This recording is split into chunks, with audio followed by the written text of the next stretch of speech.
नमस्कार दोस्तों, स्वागत है आप सभी का हमारे YouTube चैनल कृष्णा चंद में। दोस्तों, आज हम पढ़ने वाले हैं भारतीय राज्य व्यवस्था में नागरिकता से संबंधित महत्वपूर्ण प्रश्नों को। तो आइए देखते हैं पहला प्रश्न। भारत के संविधान के किस भाग में हम नागरिकता से संबंधित प्रावधानों को पाते हैं? तो दोस्तों, इसका सही उत्तर है ऑप्शन बी, भाग 2 अनुच्छेद 5 से 11 में नागरिकता से संबंधित प्रावधान किए गए हैं। देखते हैं अगला प्रश्न। नागरिकता से संबंधित प्रावधान संविधान के किस भाग में है? तो दोस्तों, अभी हमने ऊपर के प्रश्न में बताया कि नागरिकता का वर्णन भाग 2 में और अनुच्छेद 5 से 11 तक में किया गया है। इसका सही उत्तर हो जाएगा ऑप्शन सी, भाग 2। देखते हैं अगला प्रश्न। अगला प्रश्न है, भारतीय संविधान के कौन से अनुच्छेद नागरिकता से संबंधित हैं? तो दोस्तों, अनुच्छेद 5 से 11 नागरिकता से संबंधित हैं। तो इसका सही उत्तर होगा ऑप्शन सी, अनुच्छेद 5 से 11। देखते हैं अगला प्रश्न। भारतीय संविधान निम्न में से कौन सी नागरिकता प्रदान करता है? तो दोस्तों, इसका सही उत्तर है ऑप्शन बी, एकल नागरिकता। भारतीय संविधान एकल नागरिकता प्रदान करता है, जबकि अमेरिका में दोहरी नागरिकता का प्रावधान है। और एकल नागरिकता का अर्थ क्या होता है दोस्तों? इसका अर्थ होता है कि केवल भारत का नागरिक होना, जबकि अमेरिका की भांति संघ एवं राज्यों की दोहरी नागरिकता भारत में प्रचलित नहीं है। देखते हैं अगला प्रश्न। अगला प्रश्न है, भारत में नागरिकता की निम्नलिखित विशेषताओं में से कौन सी सही है? ऑप्शन ए है राज्य तथा राष्ट्र की दोहरी नागरिकता।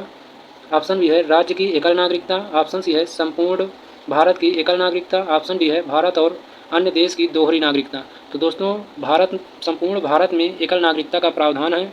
इसका जो सही उत्तर होगा ऑप्शन सी, संपूर्ण भारत में एकल नागरिकता का प्रावधान इसका सही उत्तर होगा। देखते हैं अगला प्रश्न। भारतीय नागरिकता नहीं प्राप्त की जा सकती है।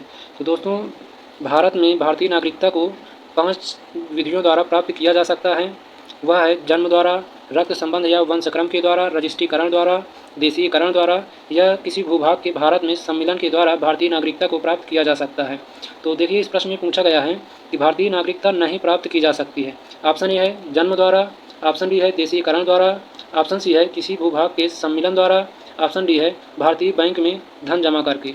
तो दोस्तों, इसका सही उत्तर हो जाएगा ऑप्शन डी, भारतीय बैंक में धन जमा करके भारतीय नागरिकता को प्राप्त नहीं किया जा सकता है। तो देखते हैं अगला प्रश्न। अगला प्रश्न है, भारत का एक नागरिक अपनी नागरिकता खो देगा यदि वह, देखिए कथन एक है, भारतीय नागरिकता का परित्याग करता है। सही है, अगर कोई भारतीय नागरिकता का परित्याग करता है तो वह अपनी नागरिकता खो देता है।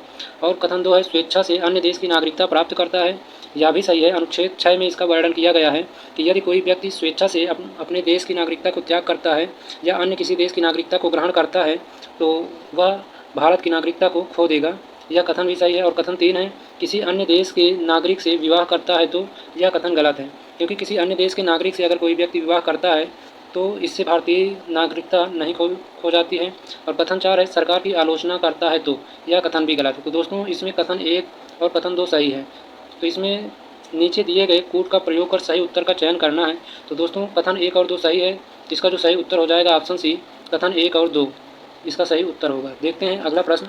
अगला प्रश्न है, भारत के संदर्भ में निम्नलिखित कथनों पर विचार कीजिए। कथन 1 है, भारत में केवल एक ही नागरिकता और एक ही अधिवास है। दोस्तों, यह कथन सही है।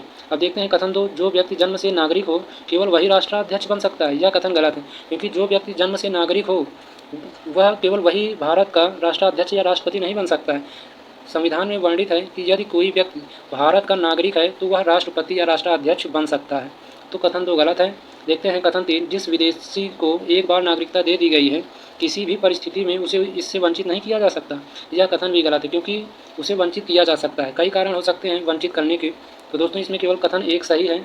इसका जो सही उत्तर होगा ऑप्शन ए, केवल एक कथन सही है। तो देखते हैं अगला प्रश्न। अगला प्रश्न है, नागरिकता संशोधन अधिनियम 2015 के अंतर्गत निम्नलिखित में कौन सा भारतीय कार्डधारक प्रवासी नागरिक के रूप में पंजीकृत होने के लिए अर्ह नहीं है? देखिए, कथन 1 ऑप्शन ए है, एक अवयस्क बच्चा जिसके अभिभावक भारतीय नागरिक हैं। और ऑप्शन बी है, भारतीय नागरिक की विदेशी मूल की पत्नी। ऑप्शन सी है, वे भारतीय जो विभाजन के उपरांत पाकिस्तान के प्रवासी हो गए हैं। और ऑप्शन डी है, एक व्यक्ति का परपोता परपोती जो दूसरे देश का नागरिक है किंतु जिसके पितामह या पितामही, मातामह या मातामही संविधान के लागू होने के समय भारतीय नागरिक थे। तो प्रश्न क्या है कि नागरिकता संशोधन अधिनियम 2015 के अंतर्गत निम्नलिखित में कौन से भारतीय कार्डधारक प्रवासी नागरिक के रूप में पंजीकृत होने के अर्ह नहीं है? तो इसका सही उत्तर है ऑप्शन सी, वे भारतीय जो विभाजन के उपरांत पाकिस्तान के प्रवासी हो गए हैं वे भारतीय कार्डधारक के प्रवासी नहीं होंगे। तो इसका सही उत्तर है ऑप्शन सी। देखते हैं अगला प्रश्न। अगला प्रश्न है, निम्नलिखित कथनों पर विचार कीजिए। कथन 1 है, नागालैंड, असम, मणिपुर, आंध्र प्रदेश, सिक्किम, मिजोरम, अरुणाचल प्रदेश, गोवा की प्रादेशिक मांगों को देखते हुए भारत के संविधान में अनुच्छेद 371 से लेकर 371 का आई अंतर्विष्ट किए गए हैं। कथन 1 सही है। कथन 2 है, भारत तथा संयुक्त राज्य अमेरिका के संविधानों में दो राजतंत्र, संघ और राज्य है, किंतु नागरिकता एक ही है। यह गलत है, क्योंकि संयुक्त राज्य अमेरिका में संघ और राज्य तो हैं, लेकिन वहाँ दोहरी नागरिकता है। कथन 3 है, कोई व्यक्ति जो देशीकरण द्वारा भारत का नागरिक है, कभी भी अपनी नागरिकता से वंचित नहीं किया जा सकता है। यह कथन भी गलत है। दोस्तों, इसमें केवल कथन 1 सही है, तो इसका जो सही उत्तर होगा ऑप्शन डी हो जाएगा, केवल 1 इसका सही उत्तर हो जाएगा। देखते हैं अगला प्रश्न, किस देश में दोहरी नागरिकता का सिद्धांत स्वीकार किया गया है? तो दोस्तों, इसका सही उत्तर होगा ऑप्शन डी, संयुक्त राज्य अमेरिका। अभी ऊपर के प्रश्न में हमने बताया है कि संयुक्त राज्य अमेरिका में दोहरी नागरिकता का प्रावधान है। देखते हैं अगला प्रश्न, निम्न में से कौन नागरिकता के अर्जन हेतु शर्तों को नियत करने के लिए सक्षम है? तो दोस्तों, अनुच्छेद 11 में वर्णन किया गया है कि नागरिकता के अर्जन हेतु शर्तों को नियत करने के लिए संसद ही सक्षम है। तो इसका सही उत्तर हो जाएगा ऑप्शन डी। देखते हैं अगला प्रश्न। अगला प्रश्न है, नागरिकता अधिनियम 1955 के अंतर्गत भारतीय नागरिकता प्राप्त करने के लिए भारतीय मूल के व्यक्ति को भारत में कितने वर्ष बिताने होंगे?